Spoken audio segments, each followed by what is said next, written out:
పెట్టిపిచ్చేసి లేని గొడవలతోటి జుట్టు పట్టుకొని ఆడవాళ్ళు ఇంత చీఫ్ గా ఉంటారా అని చెప్పేసి మిగతా వాళ్ళు ఎవరైనా మాట్లాడతారా? ఎన్ని హామీలు ఇచ్చి ఓట్లు వేయించుకున్నది అందరితోటి.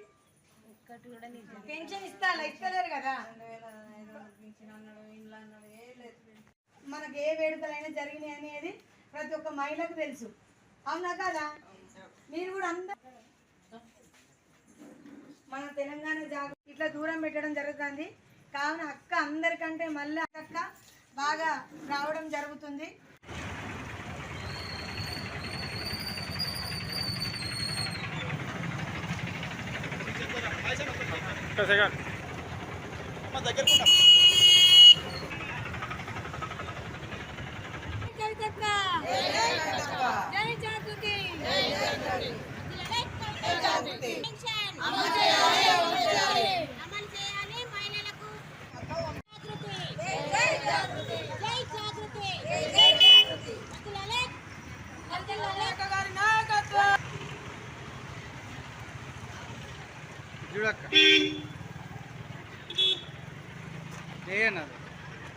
వేయండి ఇక ఒక్కరి తర్వాత ఒకరు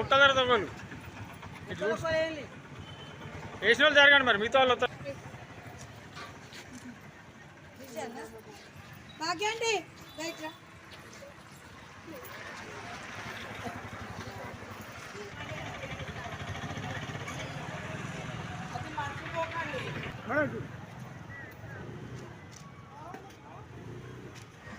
రేవంత్ రెడ్డి గారు అధికారంలోకి రాకముందు, కాంగ్రెస్ ప్రభుత్వం అధికారంలోకి రాకముందు 6 గ్యారెంటీలను ఇచ్చేసి అందులో ముఖ్యమైనది మహిళలకు 2500 రూపాయల పెన్షన్ ఇస్తానని చెప్పేసి అధికారంలోకి వచ్చిన వెంటనే ఇంట్లో ఎంతమంది మహిళలు ఉంటే అంతమంది మహిళలకు 2500 రూపాయల చొప్పున పెన్షన్ ఇస్తానని హామీ ఇవ్వడం జరిగింది. ఇప్పటికీ ప్రభుత్వం అధికారంలోకి వచ్చి 21 నెల అయింది. కానీ మహిళలకు ఇవ్వాల్సినటువంటి 2500 రూపాయల పెన్షన్ గురించి ఆ ఊసు తీసుకురావట్లేదు. కాబట్టి ఇప్పటికీ 21 నెలకు సంబంధించి 52,500 రూపాయల పెన్షన్ ఈ రాష్ట్ర ప్రభుత్వం బాకీ ఉన్నది. కాబట్టి మాకు బాకీ ఉన్నటువంటి 52,500 రూపాయలను వెంటనే మహిళల ఖాతాలోకి జమ చేయాలని చెప్పేసి ఈ రాష్ట్ర ప్రభుత్వాన్ని మేము తెలంగాణ జాగృతి పక్షాన డిమాండ్ చేయడం జరుగుతుంది.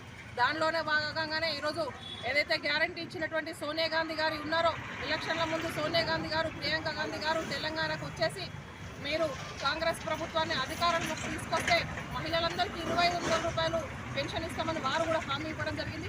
కాబట్టి ఈరోజు వరంగల్ జిల్లాలో ఉన్నటువంటి మహిళలు సోనియా గాంధీ గారికి 10th జనపథ్ న్యూఢిల్లీకి సంబంధించి ఈరోజు మేము పోస్ట్ కార్డు వేయడం జరిగింది. అమ్మ మీరు ఎక్కడున్నా సరే ఇది ఇచ్చిన హామీని గుర్తు తెచ్చుకోండి. మీరు ఇస్తానన్నటువంటి 2500 రూపాయల పెన్షన్ని వెంటనే మా మహిళల ఖాతాలో జమ చేయాలని చెప్పేసి మేము కోరుకోవడం జరుగుతుంది. మీరు కనుక జమ చేయకపోతే మాత్రం ఈరోజు గల్లీలో ఉన్నటువంటి మహిళలు రేపు ఢిల్లీ రావడానికి కవితక్క నాయకత్వంలో ఉద్యమం చేయడానికి సిద్ధంగా ఉన్నారు. కాబట్టి మీరు వెంటనే 2500 రూపాయల పెన్షన్ని అమలు చేయాలని చెప్పేసి కోరుకుంటున్నాం. దాంతోపాటు మీరు ఏదైతే మా పిల్లలకు స్కూటీలు ఇస్తారని చెప్పేసి హామీ ఇచ్చిరో, కాబట్టి కాలేజీకి వెళ్తున్నటువంటి పిల్లలందరూ కూడా వెంటనే స్కూటీ సౌకర్యం కూడా కల్పించాలని చెప్పేసి కోరుకుంటున్నాం. కళ్యాణ లక్ష్మితో పాటు తులం బంగారం ఇస్తా అని చెప్పేసి ముఖ్యమంత్రి గారు అన్నారు.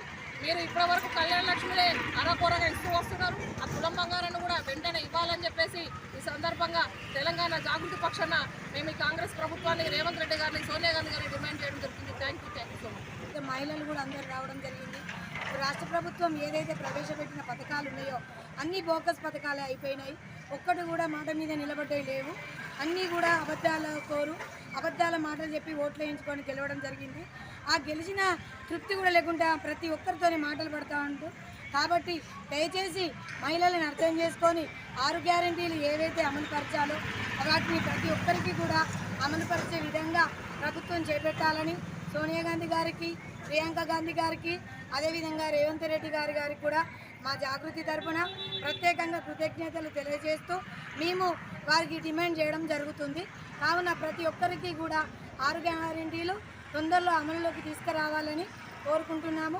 తీసుకురాని పక్షంలో ప్రతి ఒక్క మహిళ కూడా అవసరమైతే అక్కడ ప్రగతి భవన్ దగ్గరనైనా మేము అక్కడ కూర్చొని నిరాహార దీక్షలు చేసి ఢిల్లీ వరకు కూడా వెళ్లాల్సిన పరిస్థితి వస్తుందని మహిళ పక్షాన మేము డిమాండ్ చేయడం జరుగుతుంది.